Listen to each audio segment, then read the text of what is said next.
अंगुला भाई हाउसफुल थिला कि पूरा हाउसफुल थिला। एटा को होल का आपण देखिया आस्तिले एटा एस कॉम्प्लेक्स आस्तिलु श्रिया। भाई आपण कांतारा देखिछन्ती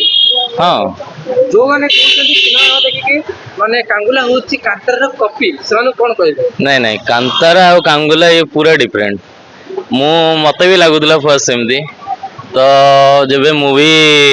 रिलीज होगा टाइम रे मु भाई के सहित कथा होतले कहली भाई ये कौन कांतारा कांतारा रो कॉपी तो तापर न्यूज रु भी देखुली बहुत सारा रील्स रु आसुला बहुत सारा ऑडियंस मतलब माने रिलीज होगा पूर्व भी कहते कांतारा रो कॉपी बोली बट मु आज 10 दिन पर आसली मूवी देखिया को एंड 10 दिन पर थिएटर देखिली एते हाउसफुल मूवी आउ ये पूरा डिफरेंट दंड नाच कौन मु जानी नथली तो आज गोटे जिनस मु निजे फील कली कि आम ओडिसा रे एमती सब कल्चर अच्छी माने दंड नाच बोली कौन गोटे मु जानियो पल्ली आज तो ओवरऑली फिल्म ता आपन भलो लागि बहुत ही भल लागिला एंड एई सब एई भलिया मूवी पई ना आम ओडिया इंडस्ट्री आहुरी आगु जीवो मते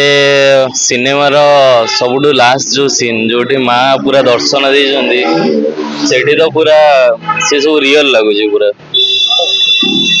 थैंक यू भाई।